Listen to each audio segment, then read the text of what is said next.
Today we are going to be talking about 4 different companies. I shall have Palantir's powerful $900 case, and also shall talk about UnitedHealth Group earnings, then Domino's and Adobe, and we see much more about what is happening. These are extremely different companies, but extremely important. The first, UnitedHealth Group, we see that they are up 26% year to date, and over the course of last year, this stock has now risen by over 38%. And remember that UnitedHealth Group in 2025 had an absolutely atrocious year. At one point, the stock was down over 56%. So we are going to get into the upcoming earnings here in just a couple of weeks. Then also talk about the Domino's Pizza, which is a stock that may look attractive if you are trying to find a turnaround play. This company has seen their stock price fall by over 34%. And we can see that around a year ago, it was trading around $500 per share. Now it is trading around $300. Also, I'll be talking about whether it is a buy or not. And also shall look at Adobe and what is going around their user base, because they are talking about a user growth model, and that's very similar to their competition, as well as other businesses in this type of space that I think are going to pay off in the long run. Yeah, so, and then we shall have analysis of all of these. So please, if you like such analysis and like such type of content, make sure to drop a like down below and subscribe for more videos like this. And also let me know your thoughts at the end. So starting with the UnitedHealth Group, there's some news that came out recently that UnitedHealth Group is investing about $3 billion into AI. So they are going to invest $1.5 billion in 2026, and then an additional $1.5 billion in 2027. So this alone is not very exciting, but what's very exciting is that the payoff that the company is already seeing from some of those investments. They are talking about a 2-to-1 ratio. For every dollar that they are investing into AI, they are currently seeing a $2 return, and the way they are seeing this return is kind of twofold. So one is the very obvious thing that people talk about all the time, which is just increasing the efficiency of the business. So they are talking about how this AI is allowing them to cut prescription approvals times from more than 8 hours to under 30 seconds. So that is a huge increase in efficiency. People no longer need to spend hours and hours going through this paperwork, when now they can use this AI tool to automate that process and get it done very, very quickly. So, of course, this is great to see. It's good to see UnitedHealth Group finding ways to help grow their bottom right. Basically, what they're doing is they are able to optimize their business to help improve margins and thus grow EPS numbers more effectively.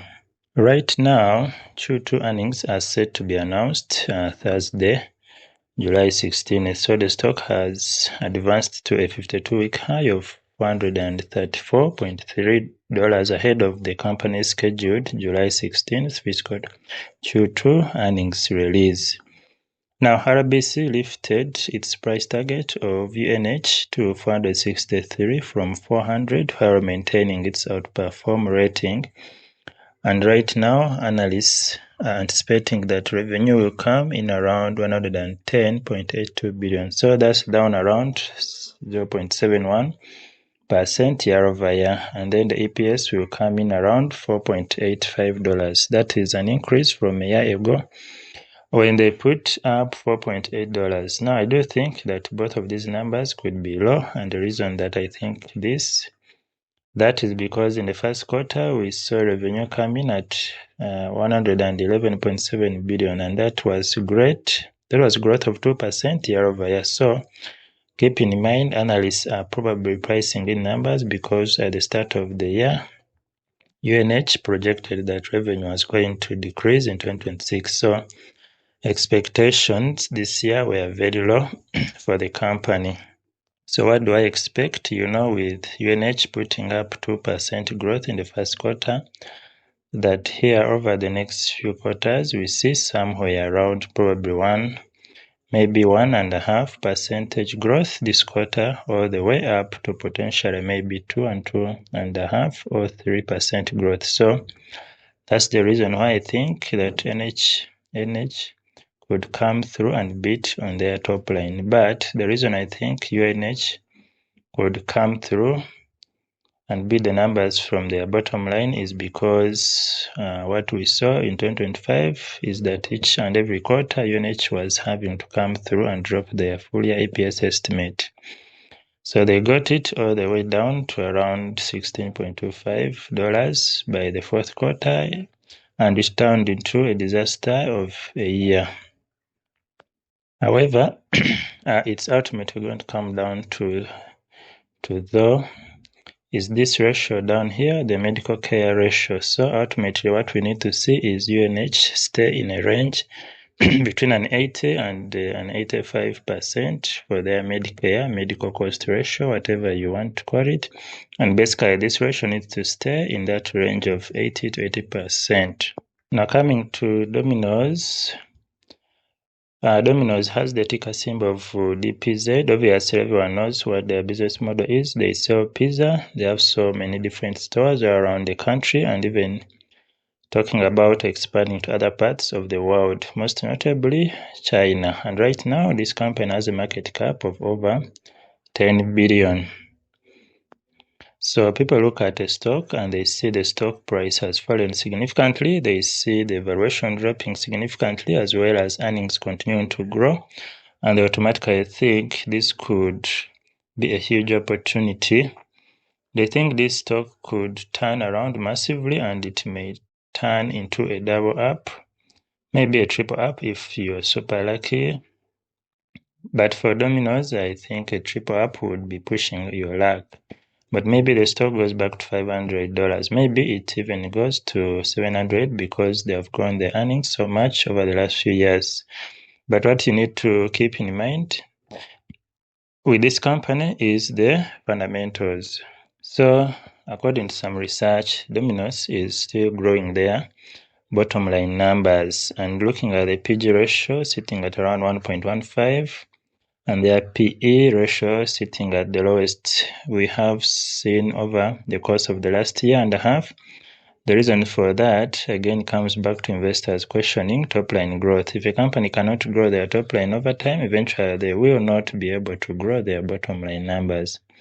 And that's why we ultimately see a little bit more of a trend where forward PE ratios for revenue growth and how much a company is expected to grow their top line in the future. So in my opinion, if you're looking at Domino's Pizza and you think this looks like a low valuation, it looks like they could continue growing their bottom line numbers, just keep in mind, or at least have a say this around how you personally believe the company can go back to stronger top line growth numbers. If you do have a thesis around that and you can justify it, then maybe Domino's is a good investment right now. But for me, I'm not looking at it. Q2 earnings are expected on July 20th, while analysts expecting EPS of around $4.515, representing roughly 8.9% year over year. So a miss on that figure could send the stock even lower. Now, coming to Adobe. Before this, if you're enjoying the content, please like, share, and subscribe. One company that we can look at is Adobe. It has a clear growth trajectory. Right now, the stock is down 42% over the course of last year. and it's trading around 220 per share, which is significantly down from where it was trading just a few years ago at around 630 per share. And what's very impressive about this is they have kind of transitioned some of their business, a lot of their competition. If you look at some of their other players in this market, they take this approach of offering a free version of their platform, and then you have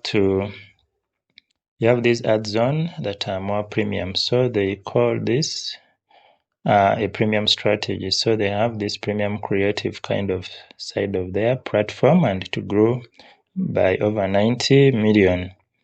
So the way Adobe kind of varies from Domino's is their fundamentals continue to remain strong. So they continue growing their top line numbers by 8 to 12%. So bottom line growth continues to be, around 15%.